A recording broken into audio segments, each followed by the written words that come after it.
We're back in there, the Pastor Professor. We are in a heated piece of dialogue, discourse about what it means, what the idea of manhood is. The pastor says that it's definitely, well, the idea of manhood is what you said. Manhood is connected with a male's sexual prowess and conquest of women, whereas I'm saying it's more so just the fact that you are heterosexual. Whether it's not necessarily about, in my opinion, it's not necessarily whether you have 100 conquests, as long as you are attracted to and or sleeping with women. And that's dealing with Jason Collins, because he looks to be, you know, he has the characteristics of everything we imagine a man or manhood is, except now that he's come out and says that he's sexually attracted to men. Yeah, and by and large, I think we're saying the exact same thing, with the exception of, and by no means am I endorsing or affirming that this is the appropriate way to understand maleness. I don't even think that our understanding of maleness and masculinity ought to be tied up in our sexuality anyway. That's what I was going to say. Right, that's what I'm saying. I think we're saying most of the same thing, but I do think that there is a prevailing ideology that the function of male sexuality is sexuality by conquest, which is part of the reason why I think we have more of a problem with a man as we talk about Brittany Griner. See, the problem that the man, when men are same gender loving, we look at that more repulsively than we look at women same gender loving, because the ideology is the man is supposed to be about conquest. And if it's two men, somebody is being conquered and nobody's supposed to be being conquered. Which there is a double standard. Yeah, you know what I'm saying? And that's kind of, so I'm saying that that's a byproduct of how we interpret the sexuality that we couple with this is what makes us men. So I mean, to the coaches, I mean, at what level do we start saying we have a responsibility to, as Coach Johnson was saying earlier, transform, whatever this means, boys to men? But what does that mean in terms of the transformation? What is this notion of manhood? And is it necessary? Is it necessary in sports, really? Do you really need to know the sexual orientation for those that believe that you're born with it genetically, being gay or homosexual, or whether it's a nurture versus is it necessary for them to? Is it necessary, you know, someone's preference, genetics, about preference because it's a choice, some people think, or their orientation, the genetics? Is it even necessary for coaches or the public to even know this about athletes? Great question. If I'm a family man, if I got a wife, I got a son, and I'm trying to mold my family into an ideal family, and my son asked me some questions, and I'm recruiting an athlete. I mean, that's a tough one there. That's a tough one that I had. Because I really, and I want you to expound on this, because what's happening here, it's really chic, and you know, I'm probably one of the few scholars that really steps outside. It's so liberal. It's almost like you go where your black, white scholars, particular preachers is happening in the ministerial realm, all over. The liberal side of America is so accepting, and some people are making this comparable to the civil rights, the Black American civil rights movement, where they should be treated equal. I always said in a piece that I wrote on Rainbows and Lilacs, if you're watching, rainbowsandlilacs.blogspot.com, a piece that me and Earl wrote together and published it last night. It seems like I don't have to know that you're gay, because the aesthetics of us being black, I can't hide this if I wanted to. You said black don't come off. You know, black don't come off. You can hide gay. Meaning, let's say a woman or a man enjoys oral sex. I don't need to let my boss know that. Right. They don't need to know anything about what happens to me after I walk out of my office in Steel Hall 206. But it seems like now it's the liberal side of America, and I consider myself liberally conservative, right? They seem to be pushing this as if you've got to accept. No one says that I didn't accept it. I just don't understand, why do we need to know this? Now, I understand why it could be important in sports if someone wants to be able to, like for instance, if you're a gay male and you go to, let's say the owner is having a big shindig for Christmas, invites all the players out, and everybody brings a date, you know, and then the guy brings a guy friend with him. He might not want someone to look at him crazy, but you can look at some of these rappers. If we're going to say he always with men, some of them could look gay because they keep an entourage of nothing but men around them. So what I'm wondering is this really necessary? And you said something about the idea of an ideal family, that you'd have to define. But as well as that, I think we're all scared of answering those questions, particularly if you have little boys. And girls, I guess. You don't know how to answer that, but it doesn't really have a bearing one way or the other on how the athlete plays.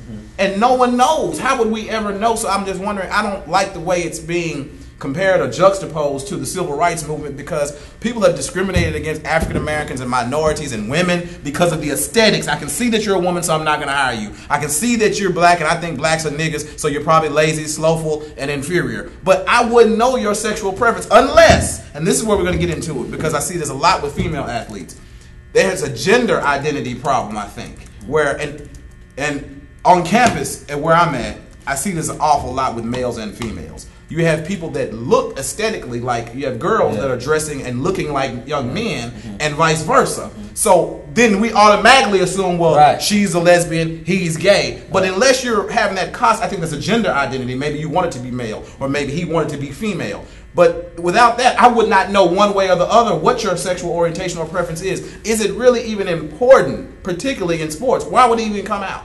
Well, this day and age, it's results driven in sports. I mean, it's all about wins, generating revenue.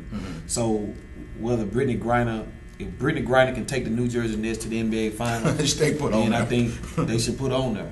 If Jason Collins want to go play for Los Angeles Sparks or date a man, as long as Jason Collins is performing and producing. Well, it's a bigger issue. You know, where you ask why, or do you need to know? You don't need to know. But the whole thing about there is a movement, probably a strong movement that could be compared to the civil rights movement. You probably hadn't had a movement in this nation of such magnitude since the civil rights movement, with a large group of people fighting for some civil rights. And it's started with the gay marriage, correct? Right. And that's the gay marriage. So that's what's really driving it. You know, back when we had the civil rights movement, whether it's Kareem Abdul-Jabbar, Bill Russell, or Ali, you know, Jim Brown, guys, you know, they had to have a spokesperson. They had to have a spokesperson in the sports arena because those people are looked at as role models and leaders. But Coach, what I need to know, I guess the difference what I'm saying is, you don't wear your sexual preference though. You see what I'm saying? I don't understand. No, I'm not comparing. I'm not saying it's the same struggle. I'm not saying that is the same struggle that African Americans or blacks had to fight for. But what I'm saying, from a civil rights standpoint, for people fighting for human rights and civil liberties, that's what we went through, and that's where you can draw the line and make the comparison. So, you know, Jason being a black, if you want to get stereotypical, athlete, now he's the spokesperson or the poster child for that movement. Do I really need to know his preference? No.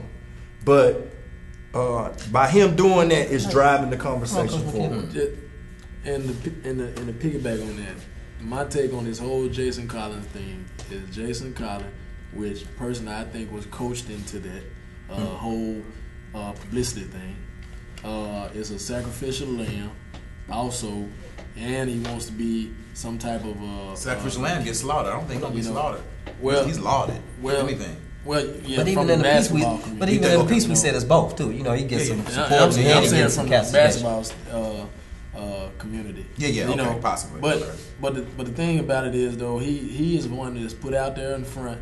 Not to mention, I believe, based upon our president promoting that type of lifestyle, and I think the NBA just wants to be the first. David Stern. I got a question. Professional in organization America that wants to be the ones who spearheaded that type of. Well, let me ask the question and make a statement. I guess my question is, what is the homosexual lifestyle? You know, as if they some type of subhuman or android human or something. Wait a minute, do that again. You know what I'm saying?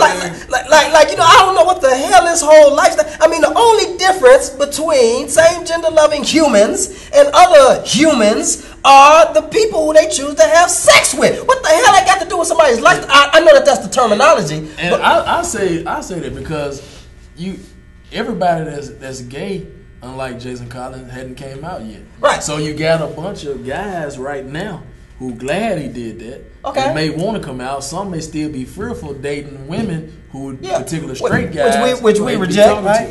Yeah. Okay. But let me ask let me make the statement. So the question was, what is this whole lifestyle? But the statement is this. Can we please consider the fact that the reason that he came out is because same gender loving people are discriminated against in our culture? I mean, and it's legit. I mean, so this is what I said over the break. Do you think if are they that's what I was telling Coach. That's not. Are they discriminated against? Yes or no? When you tell it, no, they're not. You're not getting. But you just said something about the aesthetic. No, just says you're not getting. If somebody you're not. Why are you doing that?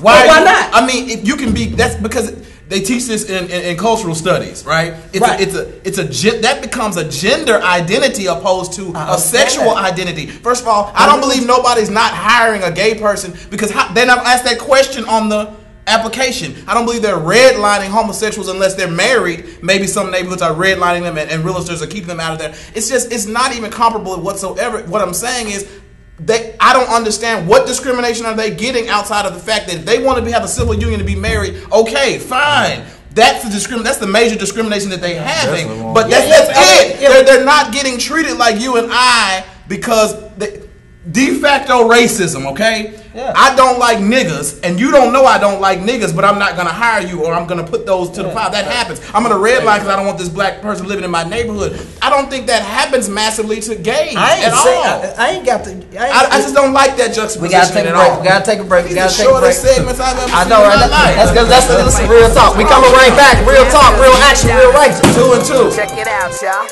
Check it out, baby. Check it out, y'all. Check it out, baby. Check it out, y'all. Check it out, baby. Check it out, y'all. This the upper echelon shit. What is this? This the upper echelon shit. What is this? This the upper echelon shit. Welcome to the